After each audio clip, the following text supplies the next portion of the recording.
नमस्कार दोस्तों, daily job update के इस नए वीडियो में आप सबका स्वागत है।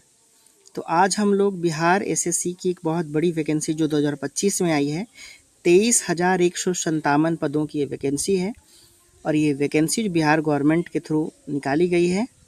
और ये जो वैकेंसी है, इस वैकेंसी के क्वालिफ़िकेशन, एज लिमिट, सिलेबस और एग्ज़ाम पैटर्न, इन सभी चीज़ों को हम बस एक वीडियो में कवर करने वाले हैं। तो आप सबों से रिक्वेस्ट है कि अगर आप इस चैनल पे नए हैं तो इस चैनल को सब्सक्राइब करें। अगर ये वीडियो आपको अच्छा लगता है तो इस वीडियो को अधिक से अधिक शेयर करें।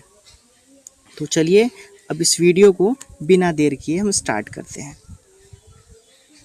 मैंने पहले ही आपको बताया कि कुल 23,175 पदों पे बहाली आ चुकी है।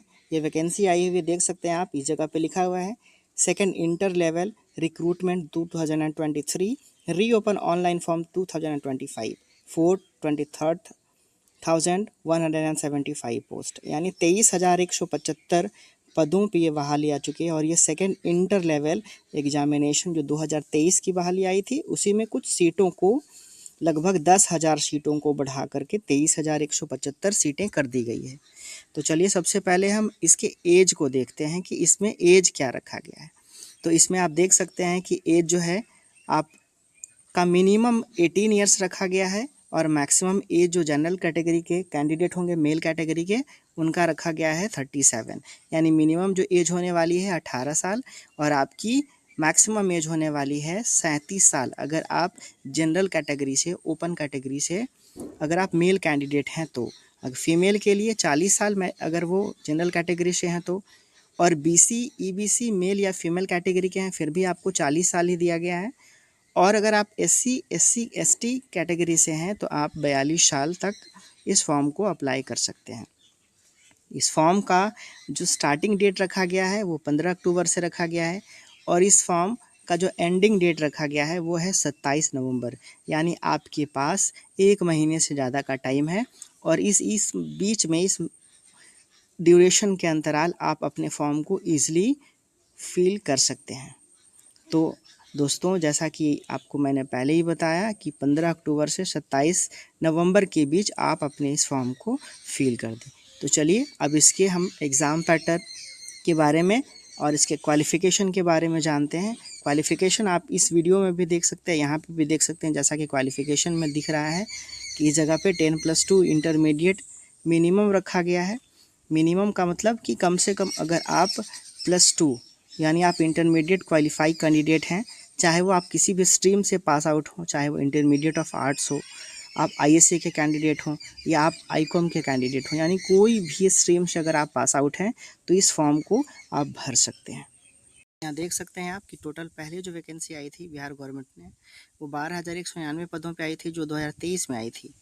और इस साल 2025 में टोटल 10,976 पदों को बढ़ाकर इसकी कुल वैकेंसी 23,175 की गई है।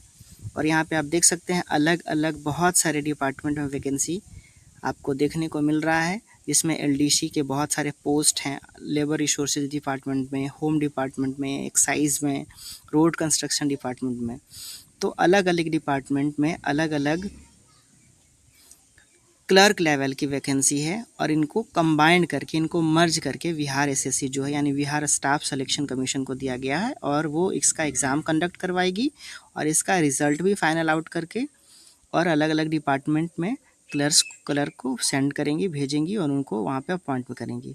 आप क्वालिफ़िकेशन देख सकते हैं कि सभी में यानी हर पोस्ट के लिए 10+2 मिनिमम क्वालिफ़िकेशन रखा गया है और मिनिमम अगर आप 10+2 पास हैं तो इस फॉर्म को भर सकते हैं। और कंप्यूटर नॉलेज ये कंपलसरी है, यानी कंप्यूटर नॉलेज आपको होना चाहिए। और यहाँ पे आप देख सकते हो कि हिंदी और इंग्लिश के टाइपिंग नॉलेज, कंप्यूटर नॉलेज को भी नेसेसरी रखा गया है। यानी अगर आपके पास कंप्यूटर का भी नॉलेज है, एक्सपीरियंस है, तो आपके लिए यह प्लस पॉइंट होगा। लेकिन बहुत सारे पोस्ट में ये कंप्यूटर नॉलेज कंपलसरी नहीं रखा गया है। जैसा कि आप यहाँ देख सकते हैं कि यहाँ पे सिर्फ 10+2 और साइंस की वैकेंसी इसमें रखी गई है।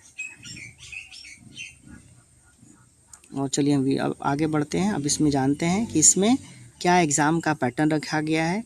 एग्ज़ाम ऑनलाइन होगा, एग्ज़ाम ऑफलाइन होगा और उसके पहले हम यहाँ देख सकते हैं कि यहाँ पे एक लिंक भी दिया गया है और इस लिंक से आप देख सकते हैं कि इस फॉर्म को हम अप्लाई कैसे करेंगे। इसके लिए सबसे पहले हमें बिहार गवर्नमेंट के ऑफिशियल साइट पे जाना होगा। ऑफिशियल साइट आपको इस जगह पे दिख सकता है, http://bihar.ssc.bihar.gov.in। इस वेबसाइट पे आप जा कर के सबसे पहले आपको रजिस्ट्रेशन करना होगा, यानी आपको बेसिक डिटेल मोबाइल नंबर डाल करके OTP आपके नंबर पे आएगा, फिर आपका रजिस्ट्रेशन होगा। देन उसके बाद फॉर्म को आप आगे फिल कर सकते हैं। तो चलिए अब हम इसके पैटर्न को जानेंगे कि ऑनलाइन एग्ज़ाम होना है या ऑफलाइन। ये देखिए एक नोटिस आई थी बिहार SSC के ऑफिशियल वेबसाइट पे, 18 तारीख को ये नोटिस दिया गया था, 14/8/2024 को। यहाँ पे आप देख सकते हैं कि इसमें लिखा हुआ था कि ये जो द्वितीय इंटर स्तरीय संयुक्त प्रतियोगिता हेतु ऑनलाइन आवेदन समर्पित करने वाले सभी अभ्यर्थियों को सूचित किया जाता है कि उक्त विज्ञापन में लिखित परीक्षा जो होगी वो कंप्यूटर बेस्ड होगी, यानी ऑनलाइन मोड में आयोजित की गई। यानी पहले जो सारे एग्ज़ाम होते थे वो ऑफलाइन होती थी, बट ये वही जो वैकेंसी है टोटल कितने पोस्ट के लिए, 23,175 पोस्ट के लिए, तो इसका जो एग्ज़ाम होना है वो ऑनलाइन होना है। तो इस चीज़ को ध्यान रखेंगे। अब इसके सिलेबस को हम कवर, तो परीक्षा पैटर्न हम देखते हैं। परीक्षा के पैटर्न में यहाँ देख सकते हैं कि आप लिखा हुआ है परीक्षा की प्रकृति, यानी कैसा एग्ज़ाम होना है।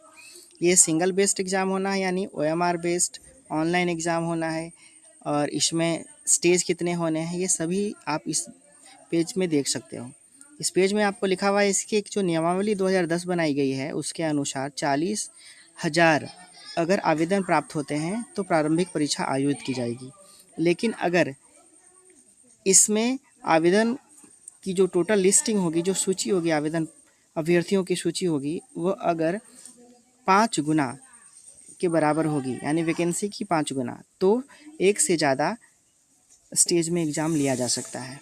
और इसका जो पैटर्न होगा परीक्षा का वो आप देख सकते हैं कि इसमें 3 तरह के जनरली क्वेश्चन पूछे जाएंगे, जिसमें सामान्य अध्ययन के, सामान्य विज्ञान एवं गणित के एवं रीजनिंग के, मानसिक योग्यता के प्रश्न होंगे।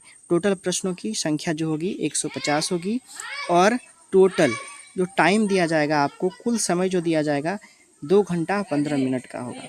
और इसका जो माध्यम होना है वो अंग्रेजी एवं हिंदी दोनों माध्यम से एग्ज़ाम आयोजित किए जाएंगे, यानी आपका जो क्वेश्चन पेपर होगा वो हिंदी और इंग्लिश दोनों में होंगे, यानी वो बाइलैंग्वेज होगा। तो दोस्तों आपके पास फॉर्म फिलअप करने का 1 महीना टाइम है, और इलेक्शन के बाद आप सबों को पता है कि विधानसभा इलेक्शन बिहार में स्टार्ट होने वाला है, नवंबर में इसका आयोजन है। तो आप मान के चलो दिसंबर से जनवरी तक परीक्षा की डेट भी आ जाएगी, तो आपके पास 2-3 महीने का टाइम है। तो सभी विद्यार्थी इस पर ध्यान दें और अच्छे से अपनी स्टडी को कंटिन्यू रखें। धन्यवाद।